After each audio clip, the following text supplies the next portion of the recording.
Barda fans be like. Klaro na ba? Kitang-kita nyo naman yan.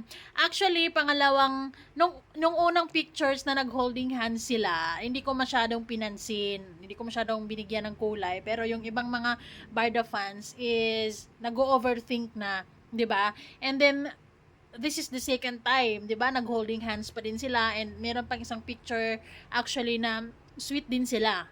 So, what is the real status of Miss Barbie and Mr. Jameson Blake?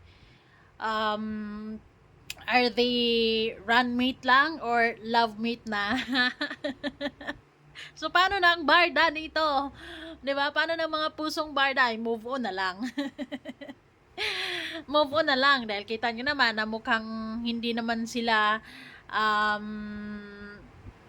talaga or wala naman talaga silang plano na or maging special ang bawat isa or to level up the situation. I mean, na maging totoong sila, boyfriend, girlfriend, kasi yun naman yung gustong-gusto ng mga Barda fans, 'di ba? Yun yung gustong-gusto natin, syempre naman. Pero kung hindi nila gusto ang isa't isa, kung magkakaibigan lang talaga, for work lang talaga, so be it, 'di ba? Hindi naman natin mapipilit ang kanilang mga puso, lalo na kung si David ay wala din namang push, 'di ba? So tayong mga babae naman ay hindi rin natin ipupush ang bagay na 'yan. So if there's someone who really give us a attention or efforts, so maybe si Jimson 'yon. So wala namang problema. Look at them. They're very happy.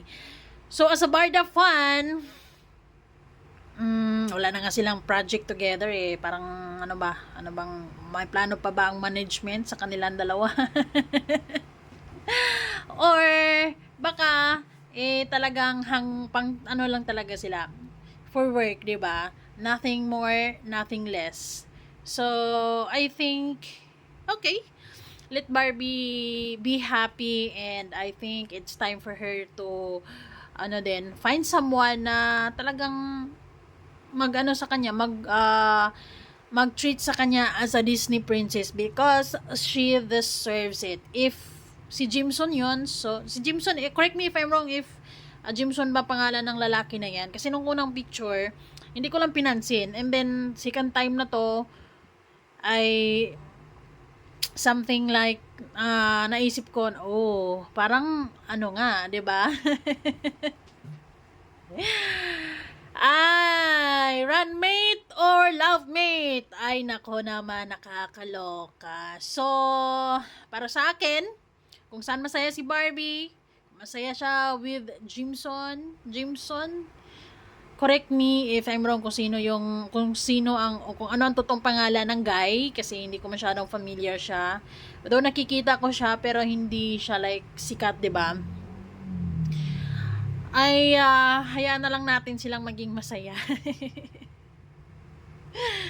Kasi isipin nyo pwede namang si David at saka si Barbie ang nag-holding hands, masaya na sana tayo, pero wala hindi kasama si David sa kanyang activities. Parang walang time, or it's just that hindi sila same ng vibe pagdating sa bagay na yan. Though I see naman na si David is din naman, 'di ba? Nagwo-work out, so active naman ang kanyang Pero I don't know what's really going on, what happened to Barda. So ako naman, since si Barbie naman is a versatile actress talaga yan, kahit sino ang ipapartner yan, talaga namang lalabas ang chemistry, lalabas ang king galing niya, dahil talagang ipinanganak siya for this craft, for this, mag-artista talaga siya, at magaling na magaling talaga siya sa bagay na yan, and idol ko siya pagdating sa bagay na yan, with or without David on the screen, or with her, kasi talagang magaling siya, kahit sino ipapartner niya sa kanya. Kay Barbie talaga, magaling talaga. Diba, nasumikat lang ang Barda talaga, kasi talagang yung chemistry nila online, on screen, talagang masaya sa puso. Pero baka tayo lang nakakaramdam nun, pero sila mismo ay hindi. So enjoy na lang natin siguro yung individual era nila ngayon, 'di ba? Si Barbie lalo na, she's doing yung Beauty Empire ba 'yon? Yes, Beauty Empire. And maybe si David din, meron din siyang mga projects, so on and so forth. They're both busy sa kanila nilang mga proyekto, and balibalita ko may projects sila together, pero kailan pa? Well, let's see. Kasi sa mga artista naman, they're very professionals, professional pagdating sa mga trabaho nila, 'di ba? Kung trabaho talagang ibibigay ni Barbie ang kanyang best, like 101% na kaya niya talagang ibibigay. Ang galing-galing niya sa Beauty Empire, guys. I love it. Actually, sana merong ako araw-araw, gusto ko lagi nang next episode. Nakakaganti na ba talaga si Hi! So, kayo guys, as a Barda fans, what do you think? Anong nararamdaman niyo kapag nakita niyo na first time ever to na after break up with Jack, 'di ba? May ganitong ka-holding hands Kemerot si Barbie. Even David is wala silang ganyang moment. Kung yung sa mga ganap, yes, they do holding hands, ganan. Pero just like that, parang wala duda, overthink, malala, guys.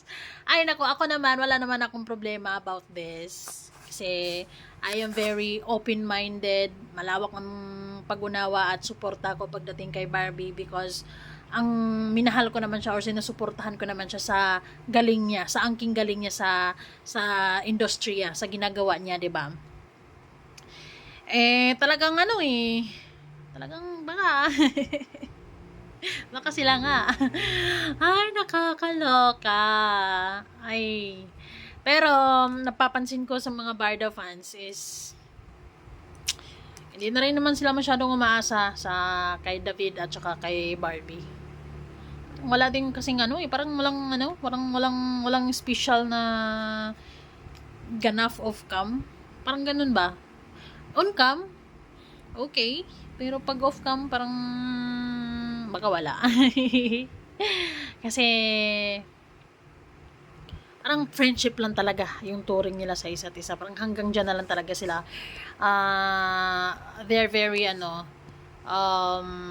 professional sa kanilang trabaho, 'di ba? Kapag love team sila sa trabaho nila, kapag magjowa sila sa trabaho nila, talagang binibigay nila yung best nila, 'di ba? Ang galing-galing nila sa part na yun, kaya talagang nahuhumaling tayo, kaya talagang kahit alam naman nating serye lang yun, parang ginagawa na nating totohanan na, 'di ba?